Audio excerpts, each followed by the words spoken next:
کہتے ہیں کہ دنیا سے پہلے اپنے آپ کی سنو، دنیا کی باتوں سے زیادہ خود کی سنو اور عمل کرو۔ سابق فٹ بالر اور کرکٹر محمد جمیل چاہتے تھے کہ ان کی 4 بیٹیوں میں سے ایک کھیل کے میدان میں اپنا جوہر دکھائے۔ نظام آباد کے رہنے والے جمیل نے اپنی تیسری بیٹی نکھت زرین کے لیے ایتھلیٹکس کا انتخاب کیا۔ جواں سال نکھت 2 اسپرنٹ مقابلوں میں چیمپئن رہ چکی ہیں، لیکن ایک چچا کے مشورے پر باکسنگ رنگ کو اپنا مستقبل بنایا۔ 14 سال کی عمر میں نکھت زرین نے عالمی یوتھ باکسنگ چیمپئن کا تاج پہنا۔ کندھے کی چوٹ کی وجہ سے نکھت زرین کا 2017 کا پورا سال خراب ہو گیا، لیکن 5 سال بعد انہوں نے تھائی لینڈ کے چیتوپونگ جوٹاماس کو فلائی ویٹ 52 کلو گرام کے زمرے میں شکست دی اور عالمی چیمپئن بن گئی۔ نکھت زرین کے والد جمیل احمد کہتے ہیں کہ عالمی چیمپئن شپ میں طلائی تمغہ جیتنا ایک ایسی چیز ہے جو مسلم لڑکیوں کے ساتھ ساتھ ملک کی ہر لڑکی کے لیے زندگی میں خوابوں کو شرمندہ تعبیر بنانے کے لیے ایک تحریک کا کام کرے گی۔ ایک بچہ، چاہے وہ لڑکا ہو یا لڑکی، اسے اپنا راستہ خود بنانا ہوتا ہے، اور نکھت زرین نے اپنا راستہ خود بنایا ہے۔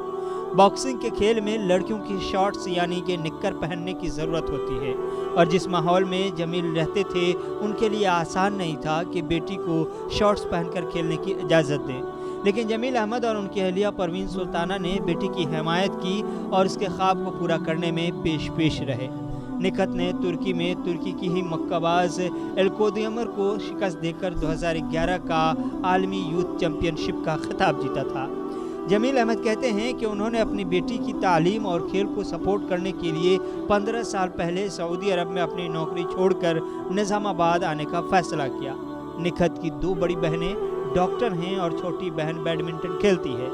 جمیل احمد کا کہنا ہے کہ جب نکھت نے باکسر بننے کی اپنی خواہش کے بارے میں بتایا تو کسی کو کوئی اعتراض نہیں تھا، لیکن بعض اوقات رشتہ دار یا دوست ضرور کہتے تھے کہ لڑکی کو ایسا کوئی کھیل نہیں کھیلنا چاہیے جس میں اسے شارٹس پہننا پڑے۔ جمیل احمد کا کہنا تھا کہ ہم صرف نکھت کے خواب کے ساتھ تھے، ہم نے سماج اور لوگوں اور دوستوں کی باتوں سے زیادہ اپنی بیٹی کے بارے میں سوچا۔ نکھت کے خواب اور اس کو پورا کرنے کے لیے ہم نے پوری طرح سے من بنا لیا تھا، جس دوران ہم نے سماج کے تانے اور دوستوں کے سوال کی کسی بھی نائیے سے کوئی پرواہ نہیں کی۔ اگر اس دن ہم نے لوگوں کی باتیں سن کر اپنی بیٹی کو اپنے خواب چھوڑنے پر مجبور کیا ہوتا تو شاید کبھی اپنے آپ کو معاف نہیں کر پاتا، لیکن وقت کے ساتھ جو ہوا اس نے سماج اور شکایت کرنے والوں کو آئینہ دیکھنے پر مجبور کر دیا، اور نکھت نے جو کیا ہے آج نہ صرف نظام آباد بلکہ پوری دنیا اور اس پر مبارکباد پیش کر رہی ہے۔ اسی لیے کہتے ہیں کہ لوگوں کی باتوں پر کان دھریں گے تو کہیں کے نہیں رہیں گے۔ آپ کو اپنا کام پوری ایمانداری کے ساتھ کرتے رہنا چاہیے، کیونکہ جب تک آپ کچھ کریں گے نہیں تب تک لوگ کچھ کہیں گے نہیں۔ نکھت زرین کی کامیابیوں اور میڈل کے انبار کو دیکھیے اور پھر سوچئے کہ اگر سماج کی بات سن کر جمیل احمد نے فیصلہ کچھ اور کیا ہوتا تو دنیا میں شاید ہی کوئی شخص اسے نکھت زرین کو جان رہا ہو۔